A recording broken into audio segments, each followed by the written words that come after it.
반복 경협이 중심이 에너지와 인프라 산림 조성 사업이 되게 어려운 사업이다. 다 뗄감으로 써서 없는 뗄감으로 거죠. 써서 없는 거죠. 북한이 뭐 4조 달러, 네네. 그러니까 우리나라 돈으로 뭐 한 4,200억? 문제는 가장 큰 건 전력이에요.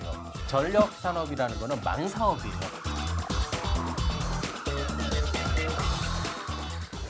그러면 스팟송으로 발전소를 지어줘야 돼요. 근데 발전소는 굉장히 비싼 플랜트거든요. 그렇죠. 예. 조 단위의 사업이 들어가는 네, 거예요. 네. 그렇게 되려면 어떤 발전소를 지을 건지, 뭐 화력을 지을 건지, LNG를 지을 건지, 원자력을 지을 화력이지 건지. 화력. 아니죠.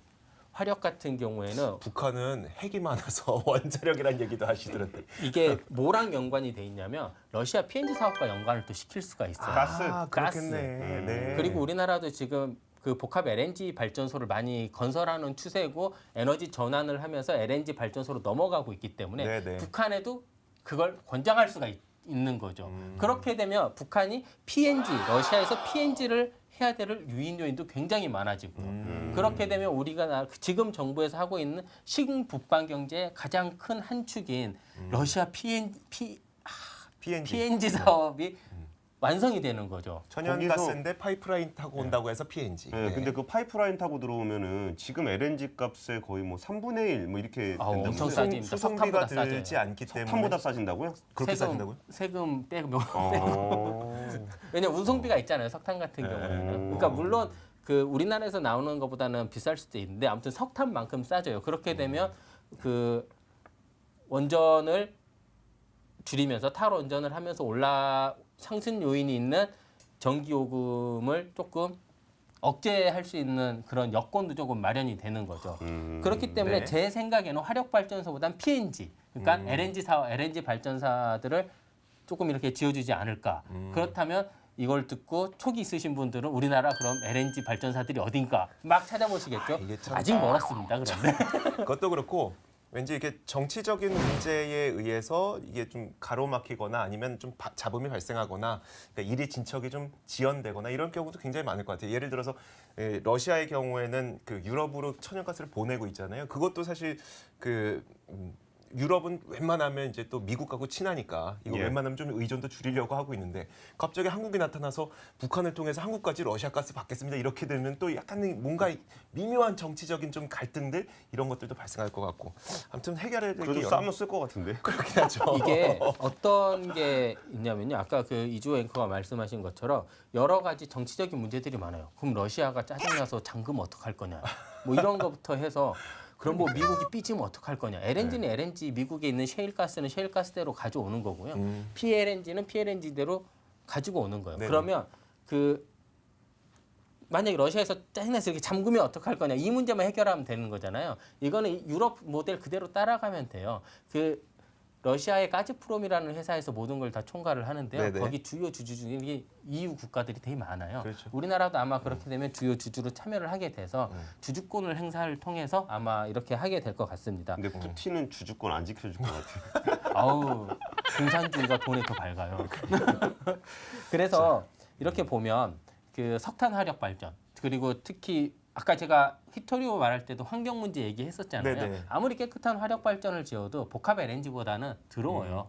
그렇기 때문에 아마 LNG 중심으로 뭐 하지 않을까라는 생각이 좀 들어요. 근데 워낙 그 개발 수준이 낮은 국가에서는 일단 싸게 전기 만드는 게 되게 중요할 것 같아가지고 그러면 친환경적인 에너지보다는 좀 더 저렴하게 에너지를 생산하는 게 더 중요하지 않을까 싶어서 저는 석탄화력 발전소를 아까 말씀을 드렸던 거거든요. 근데 그냥 중장기적으로 생각해도 뭐 북한의 경제 성장률이 아무리 빠르게 성장한다고 해도 그 어느 정도 이렇게 멀쩡한 국가 수준으로 올라오려면 한참 걸리지 않을까 싶어서 그럼 LNG를 지어야 되냐, 석탄화력을 지어야에 대한 문제도 꽤 고민이 많이 되는 문제일 것 같아요. 그렇죠. 이게 특히 가장 큰 문제가 북한의 질 좋은 유연탄들이 많아요. 그래서 이제 당장 석탄 화력은 시작은 할 수가 있는데 그거는 굳이 우리나라 저는 이제 남북 경협 입장에서 말씀을 네네. 드리는 거예요. 남북 경협 자금으로 지을 정도는 아닌 것 같고요. 그런 거는 이제 ODA 자금이라든지 아니면 뭐 국제 ADB라든지 이런 개발은행에서 이제 지어주는 거고 제가 이제 LNG를 얘기를 하는 거는 나중에 러시아와 그 PNG 사업까지 연계를 시키려면 이왕이면 LNG 사업이 낫지 않을까, LNG 발전이 낫지 않을까라는 말씀을 드린 거예요. 북한이 석탄 화력을 배제할 거란 얘기는 아니에요. 거기가 안 들어갈 거란 얘기는 아니고 아까 말씀드렸잖아요. 남북 경협을 포함한 에너지 이슈이기 때문에 남북 경협을 하는 우리의 입장에서는 LNG를 훨씬 더 선호할 거다라는 얘기인 거고 석탄 화력 발전 아까 권순우 기자 얘기한 것처럼 지금 당장 빨리 많은 전기를 생산하기 위해서는 많이 건설을 해야 될 거예요. 그거는 굳이 남북 경협 자금이 아니라 뭐 개발은행 자금이라든지 아니면 뭐 미국 자본, 일본 자본, 중국 자본 이렇게 많이 들어올 수 있는 거죠. 화끈하게 네. 태양광 이런 거 안 됩니까? 이게 태양광이 문제가 그 북한은 일단 기본적으로 우리나라보다 일조가 안 좋기 때문에 힘들어요. 그렇다면 그래요? 안 좋죠. 북쪽일수록 안 북쪽이구나. 좋잖아요. 그러네. 그러면 문제는 뭐가 있냐면 그 신재생이라고 하면 이제 태양광을 많이 생각을 하는데 사실 풍력이 훨씬 좋아요. 풍력. 네. 왜냐하면 태양광 같은 경우에는 그 1메가와트를 생산하려면 500평 정도가 필요해요. 네네. 지금 기술에서. 네. 근데 풍력은 제대로 이거 하나만 꼽잖아요. 이거 그 바람개비 바람개비, 같은 네. 그 하나 꼽으면 3메가가 나와요. 그럼 상식적으로 아, 생각하기에 그 비용 대비 뭐가 좋을까? 그 태양광이 좋을까? 풍력이 좋을까? 당연히 풍력이 좀 더 좋아요. 근데 네네. 풍력은 입지 조건이 까다로워요. 바람이 많이 불어도. 근데 개마고원에 꽉 깔면 어떨까? 뭐 이런 생각을 할 수는 있는데 돈이 많이 들기 때문에 지금 당장은 힘들고요. 그래서 신재생보다는 이제 뭐 LNG나 석탄화력 그리고 이제 예전에 했던 그 캐도 사업의 일환으로 원자력이 들어갈 수가 있는데 워낙 핵이 민감한 국가이기 때문에 원자로는 뭐 경수로 정도면 뭐 될 수는 있겠지만 어떻게 될지는 잘 모르겠습니다. 이렇게 그 발전소가 지으면 발전소들을 까는 전력망도 중요하지만 그렇다면 여러 가지 이제 전기가 생기면 공장이 들어가고 물류가 발생을 한단 네네네. 말이에요. 그러면 철도가 됐든 도로가 됐든 생겨야 되는데 인프라의 핵심은 철도예요. 특히 남북 경협에서는. 그러면 우리나라의 인프라 축이 어떻게 바뀔 건지를 한번 생각해 봐야 돼요. 인프라의 축이 바뀐다는 게 어떤 의미예요? 현재 우리나라 철도 기준, 철도든 도로든 네네. 우리나라는 하나의 축을 가지고 있고 거기에서 지선이라는 개념이 많아요. 그렇죠. 경부 네네. 라인을 네, 가지고 그렇죠. 있고 그렇게 되면 이게 중앙을 뚫는 거란 말이죠. 네.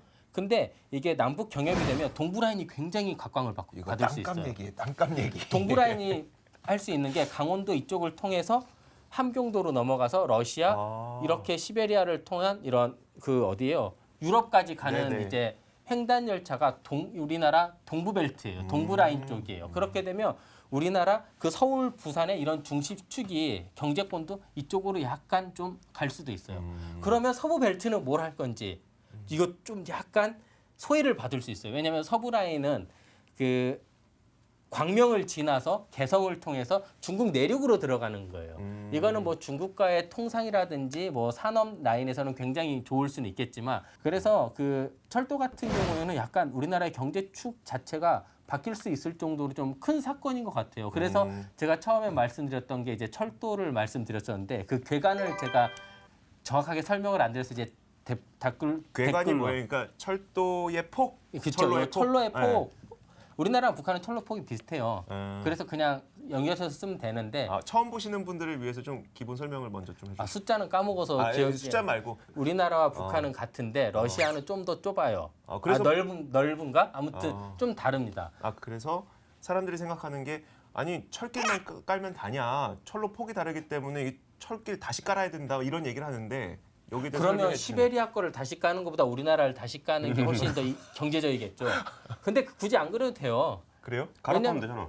네? 갈아타면 되잖아요. 아니요. 기차에서 사람이- 기차 바퀴가 늘어났다 줄어들었다 하면 돼요. 이게 이미 실증 단계로 이미 다 돼 있고 상용화도 시킬 수 있어요. 그러니까 예를 들어 KTX가 이렇게 쭉 가잖아요. 일자로 쭉 가다가 갑자기 철도 폭이 좁아져요. 그러면 그 연결고리만 만들어주면 되는 거예요. 좁아지는. 그러면 기차의 이렇게- 바퀴가 줄어든다는 거는 그렇죠. 예, 그러면 기차 바퀴폭이 줄어들면서 그냥 그 철도를 타고 가면 되는 거예요. 저 그 염현석 기자가 아까 첫 부분에 소프트뱅크 얘기해 준다 그랬었거든요. 아직도 안 나왔어. 그 소프트뱅크 같은 경우에는 그 그러니까 동북아 슈퍼그리드를 가장 하고 싶어하는 기업 중에 하나예요. 동북아 슈퍼그리드요? 네. 그게 뭐예요? 한중일의 전력 산업을 하나로 묶는 거예요. 그러니까 유럽처럼 예를 들어 중국에서 생산했던 전기를 일본에서 쓸 수 있고 중국에서 남는 전기를 우리나라에 가져와서 쓸 수도 있고 우리나라 전기를 중국이나 일본으로도 보낼 수 있는 이렇게 한중일이 하나의 그 전력망을 갖자라는 건데 그 소프트뱅크가 굉장히 선호하는 겁니다. 왜냐하면 소프트뱅크는 전력 산업에서 쩔이에요, 말 그대로. 그러니까 원래 전력 산업을 안 하던 애들이기 때문에 네. 굉장히 진입하고 싶어하는 거죠. 그리고 소프트뱅크도 망 사업을 하는 사람들이란 말이에요. 통신 사업이잖아요. 네네, 그렇죠. 그렇기 때문에 전력과 통신은 기본적으로 아까 망으로 하는 사업이기 때문에 자기네들도 할 수 있을 거라는 생각이 드는 거예요. 네. 그러면 기존에 있던 사업자들은 당연히 반발을 하는 거고 나머지 소프트뱅크는 가자를 외치는 거죠. 네. 근데 이제 소프트뱅크에서 그럼 어떻게 하냐? 우리나라와 중국은 연결이 될 수 있어요. 그리고 특히 서해안 같은 경우에는 낮기 때문에 해저 케이블만 깔면 되는데 소프트뱅크도 우리나라 그 남해를 통해서 해저 케이블을 자기네들이 깔고 그 망을 이용을 해서 그 망을 이용해서 일본에 전력을 이제 공급을 하겠다라는 건데 이거는 나라마다 차이가 이해관계가 굉장히 달라요. 중국 같은 경우에는 원전을 많이 지어서 지금 전기를 좀 팔고 싶어하는 입장이고 네. 일본은 자기네 전기만 쓰고 싶어하는 거예요. 왜냐하면 일본은 민영화가 됐거든요, 전력 산업이. 예. 네. 그래서 전기가 굉장히 비싼데 외국에서 다른 싼 전기가 들어오면 자기네 손실이 있을 거잖아요. 그래서 이제 반대한 입장이고 우리나라는 망만 빌려줘도 네. 돈을 받을 수 있기 때문에 네네. 굉장히 선호를 하는 거죠. 우리 전기도 팔 수도 있고. 그런데 이게 남북 경협이 되면 판이 흔들리게 돼 있어요. 아까 제가 그 망을 서해로 이렇게 들어온다 그랬잖아요, 네네네, 중국에서. 중국에서 서해. 근데 남북 경협이 되면 그냥 육지로 깔면 돼요. 아, 그렇게 싸겠구나. 되면 네. 주도권을 가져오기가 훨씬 더 쉽죠, 우리나라 같은 경우에는. 자, 혹시 더 하실 말씀 없으시면 그러니까 저 개인적으로 통일은 야 우리 귀찮은데 통일이나 할까? 그게 아니죠. 이 정도까지 돼야 통일을 해야 된다 그, 생각해요. 그 정도까지 가야 된다. 야 굳이 뭐 이걸 나누냐 네. 싶을 정도로 이게 뭐 특별히 서로에 대한 그 갈등 구조라든지 아니면 그 인프라가 그 SOC 인프라가 아니라 그 사회 인프라적인 측면에서 어느 정도 이게 통일이 됐을 때 그걸 감당할 수 있겠다라는 판단이 있을 때까지는 조금 더 이렇게 평화는 당연히 깔고 가는 거고 네네. 그거를 통일까지 가는 것에 있어서는 좀 더 이렇게 많은 고민들이 좀 필요하지 않을까 그런 생각이 들어요. 자, 마지막으로 저도 좀 비슷한 이야기가 좀 생각이 나서 그 중국하고 홍콩하고 지금 다른 돈을 쓰고 있잖아요. 근데 예. 그들이 이제 그러니까 그들이 이제 홍콩이 중국으로 편입되는 그 시점에 통화를 합칠까 아니면 따로 쓸까를 고민을 하다가 따로 쓰기로 결정을 해서 몇 년을 따로 쓸까 그 계획이 50년이라는 거예요. 그러니까 그 오랜 기간 동안 이미 홍콩도 자신들만의 통화 가치가 존재를 하고 중국도 자신들만의 통화 가치가 존재하기 때문에 홍콩 달러와 중국 위안화의 통화 가치, 교환 가치는 어쩌면 얼추 있어요. 예. 그럼에도 불구하고 50년 동안 우리 좀 따로 써보자.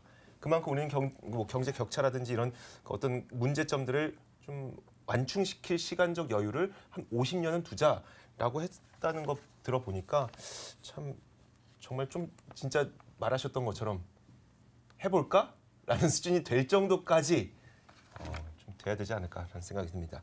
자, 오늘 남북 경협 그리고 거기에 포함된 에너지 경제 이야기 저희가 들어봤습니다. 자, 여기서 인사드리겠습니다. 발칙한 경제였습니다. 고맙습니다. 감사합니다.